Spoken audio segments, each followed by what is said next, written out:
All right, so after a trip to Lowe's to get some metal plasma cutter, it really makes fast work of making templates. So this template's made up with spot weld areas to bond this plate to the frame rail. Also the hanger bolt holes are exposed, so Caleb can come in here and run beads on all over everything. And then we have a patch piece for back here, since it was only a short section. This piece goes up here for all the holes on the other side.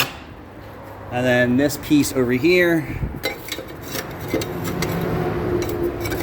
I believe that's how we have that. So like I said, we're only preserving the spots.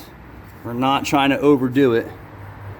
And this will hold up forever. My work will hold up forever. And then what we do is we weld on the existing welds, which typically most welds don't rot out.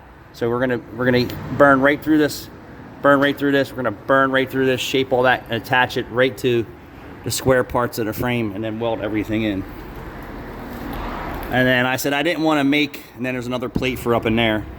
I didn't want to make the rad support, although I could, but it would just take so much time to fabricate a lower rad support. They actually sell a section that you could buy. You cut all this out with a plasma cutter or a grinder or whatever you want to do, and then you would just weld everything right back in. And certain parts are available, so we're going to order that piece. It's just easier to buy it already prefabricated and cut it out and weld it in than it is for me to make it from scratch. So Caleb's finished welding it in and grinding down the welds and painting it up. We'll show you the finished work. It's Friday afternoon and we're slow, but we had some work today.